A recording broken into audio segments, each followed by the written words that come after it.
Hello. How are we doing? Good. Thank you. You didn't have to answer, but thank you. I appreciate that. I was going to sit on that. We'll do an essay form later, but thank you. This is fun. I've not been in Milford in a long time.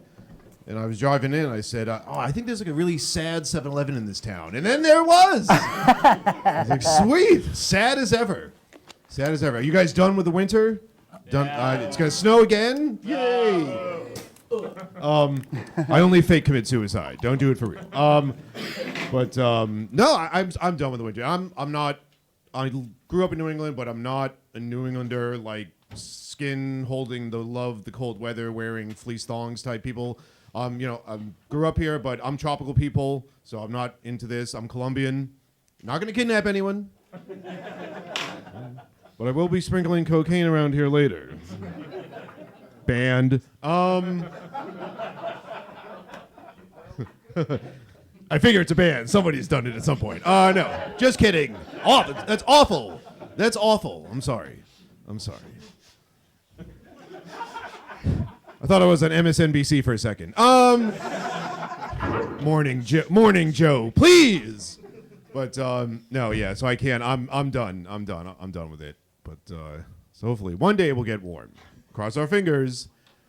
But yeah, I wear a lot of scarves. I'm a big scarf wearer. Not because it's cold, because I love thinking about Amelia Earhart. Oh, such a mysterious woman. I love her, Loves you one day, leaves forever the next. Oh, so it's a woman of mystery. That's what you want, fellas. A woman like that.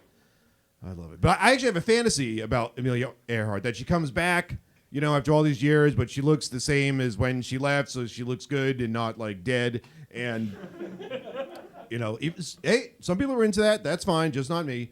And, and we hang out, we hook up, we romance. She gives me all her unused frequent flyer mileage after all these years. Oh, yes, it's awesome. Turks and Caicos, here I come! I've always loved the name Turks and Caicos as an island, and I'm actually, I compelled me, I want to write a TV show called about, like, a buddy, like, cop detective show like Turks and Caicos. It's like Turks is like a bald Turkish guy, and Caicos like runs like a Greek pizza joint. It's like always perspiring, a lot of chest hair. It's great. Every show ends, we're out of feta. But don't run out of feta, kids. Just don't do it. Yeah, are you guys New Year's resolutions people? People make New Year's resolutions? No. Good. Those people are dumb. Oh, but it's okay if you do. I'm just kidding. Yeah, it's okay. But yeah, I'm not New Year's resolutions people. But I do every time the new year rolls around. I make a list of things I gotta get done in the new year. But it just makes me tired every time like January 1st rolls around, because all of a sudden I got this big list of stuff to do, and half of the list is 2/3 of the stuff I didn't get done last year, and I'm like, oh my god, I'm so super behind. But I did get a good jump this year. Started off actually before 2013 ended. I was like, want to eat right, get healthy, so I started working out. I've been eating a ton of sensible side salads. Even if you're having a stack of waffles, it counts.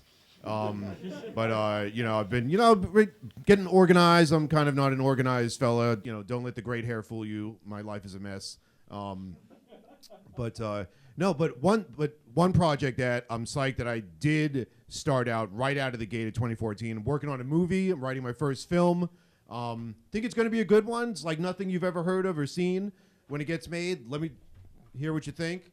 So it's the prequel to How Stella Got Her Groove Back. If that's not enough for you, there's more. It's a 2-in-1 movie. So not only is it the prequel to How Stella Got Her Groove Back, but it's the third movie in the Sisterhood of the Traveling Pants trilogy. Yeah. I'm looking for investors. If you're not completely sold yet, there's one more magical spin on this great movie.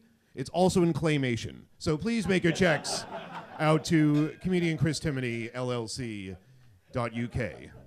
And bring it to me at Terminal E at Logan Airport, because I will be on the first plane out of there when I finally get a check. But, yeah, so, it's been, ideal. I want to learn a new language this year. That's one of the things I definitely want to do. Even though I look like I speak Spanish, I do not speak Spanish. I get it a lot. A lot of people run up to me, you know, practicing, think I speak Spanish, practicing their Spanish on me, blah, blah, blah, blah, blah, blah, blah, blah. I'm like, sorry, I do not watch ESPN Deportes. I do the regular, you know. But the worst is when Spanish-speaking people see me and they're like, they get excited because they think they're talking to like a countryman or language man or something like that, whatever you say, you know. So, and they get super excited. They see me. I see them from across the room. Their eyes light up. They're like, he looks like he may be from my village. You know. You know. Not all the Latino women sound like that. Just the ones who smoke. Just the smokers. Don't smoke. And never run out of feta. Those are 2 lessons for the 2 young ladies in the front row. I'll quiz you later. But, no, but they get super, but they get all bummed out too, because I had to disappoint them, you know. They, you know, I can't lie because I really can't speak, you know, and they're like, blah, blah, blah, blah, blah, blah, they're all excited. I'm like, sorry, just English, you know, but actually Latino people are very short. So, sorry, just English-o over here. You know, and they get super bummed out. They do like a sad reverse, like Mexican hat dance, like, no, poor kid. I'm like, sorry, just English. Yeah. I mean, I took Spanish for many years, but I just never used it outside the classroom. You know, the languages are like that. You know, I can say the basics like hola, como está, no hablo inglés. I also have another phrase that I say, or I can say. It's not really used a lot, but dos rojos zapatos. Anyone knows what dos rojos zapatos means? 2 red shoes. Yes, I could say 2 red shoes. Not getting me too far in the Latino community. Dos rojos zapatos. Outside of being at a gay Spanish production of The Wizard of Oz, I don't think that dos rojos zapatos will come into play in conversation. How much feta do we let go? None. But one thing I do like about the winter, it gets me a chance to catch up on a lot of TV that I miss. I work a lot. I have crazy hours. So like in the wintertime, home, cabin fever, watch a lot of, catch up on the DVR, all that, the recorded shows. Some of my favorites, I love Downton Abbey. Downton Abbey fans in the house? No? Am I alone? No? Okay. Screw you. It's the best show on TV. It's the best show on TV. And I love it. I love like the sisters. There's 3 sisters. And I love Edith is my favorite one. She's like so sad. It's hot. Edith's my favorite one. Like if there's 3. If you rank the sisters, there's Mary. She'd be like 1. Sybil would be 1A, but Edith would be like 4th. There's just no 2nd and 3rd in between. I love Game of Thrones. You guys Game of Thrones fans? Yeah. Love Game of Thrones. Game of Thrones, just like Downton Abbey, except way better asses. And then there's one show I got to check out. A lot of my friends tell me I should check it out. Ancient Aliens. Anyone watch this? Ancient Aliens. Got to check it out because I think it's right up my alley because I find older immigrant women extremely attractive. All right, guys. Thank you. I'm Chris Timoney.